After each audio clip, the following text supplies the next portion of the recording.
नमस्ते बच्चों, मैं शकुंतला टीचर और आज हम हिंदी का पाठ पढ़ेंगे और हिंदी में हम अगला स्वर ए की कहानी सुनेंगे।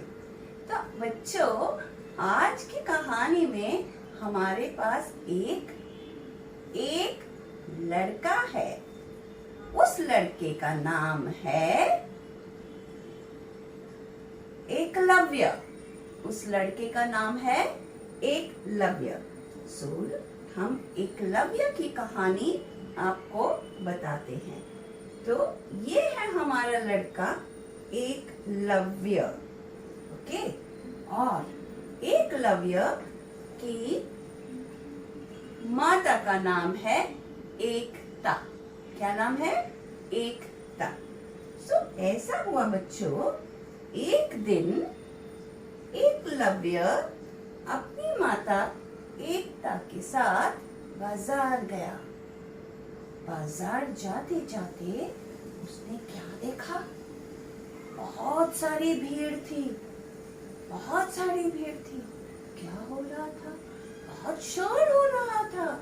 क्यों? पता नहीं। लोग आपस में थोड़ा सा झगड़ा कर रहे थे। और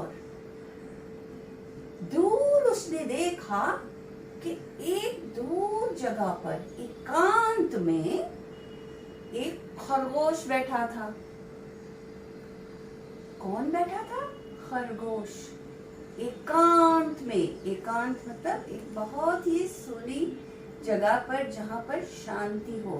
और बाजार में तो बहुत सारा झगड़ा हो रहा था ना।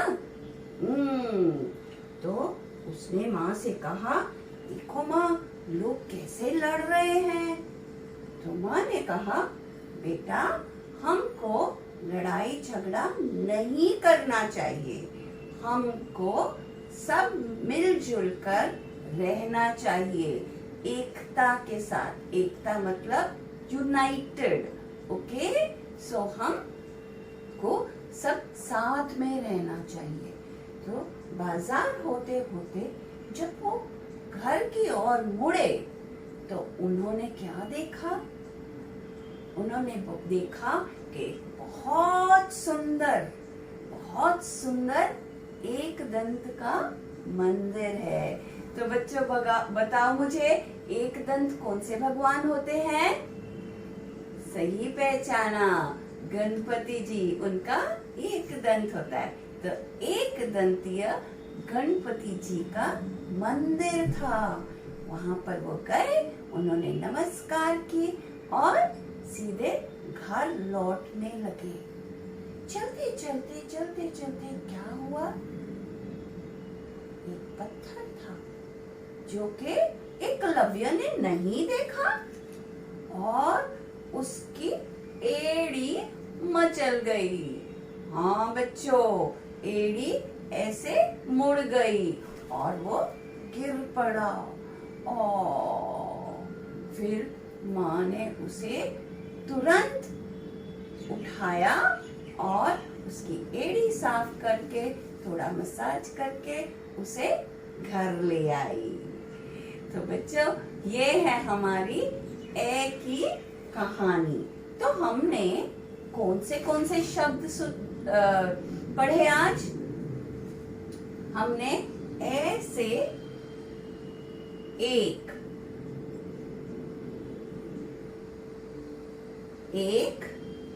ए से क्या नाम था हमारे बच्चे का? एकलव्य।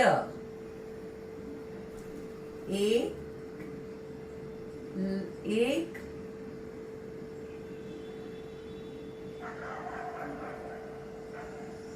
लव्य। एकलव्य। और क्या था मामा का नाम? माता जी का नाम था एकता। एकता। और बच्चों, खरगोश कहाँ बैठा था? एकांत में बैठा था।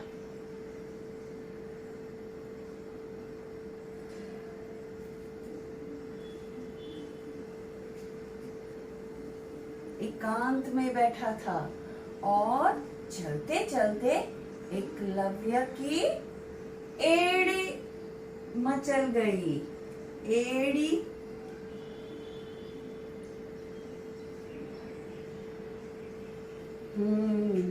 तो बच्चों देखो हमने कितने सारे शब्द सीखे ए स्वर से। तो आप भी अपनी किताब निकालकर ए वाले शब्द लिखें, ठीक है। तो अब मैं आपको सिखाती हूँ हम ए स्वर कैसे लिखते हैं। तो आओ बच्चों, अब हम लिखते हैं अपना स्वर ए। पहले हम यहाँ पर बड़ा सा लिखेंगे। तो हम एक सीधी रेखा नीचे लेंगे ऐसे, और फिर उसे थोड़ा सा टेढ़ा करके और नीचे से गोल कर देंगे, ठीक है। उसके बाद हम ये सीधी रेखा के बराबर इस तरफ एक और सीधी रेखा खींचेंगे और इसे हम टोपी पहना देंगे।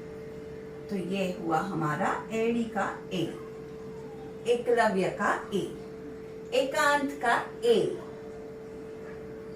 एक दंत का ए। अब हम इसको लाल और नीली रेखाओं के बीच लिखना सीखते हैं। तो पहले शुरू करते हैं हम। पहली नीली रेखा पर अपनी पेंसिल रखकर हम एक सीधी रेखा खींचेंगे दूसरी नीली रेखा तक।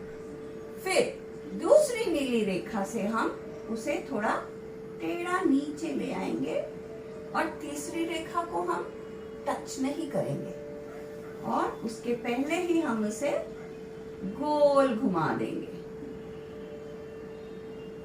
ये देखिए। और फिर ये पहली सीधी रेखा के बराबर थोड़ी दूर हम एक और सीधी रेखा खींचेंगे दूसरी लाइन तक और उसे हम टोपी पहना देंगे। ये हो गई हमारी टोपी। हम फिर से एक बार लिखते हैं।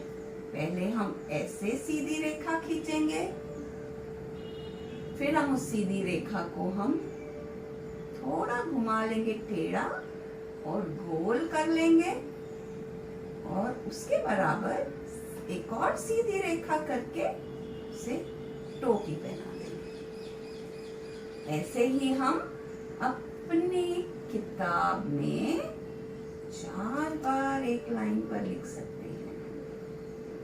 4 बार। ये देखिए, इसको थोड़ा गोल करके।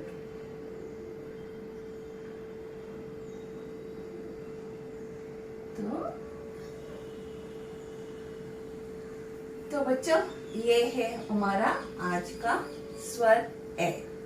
ऐसे एड़ी, ऐसे एकता, एक ऐसे एकलव्य।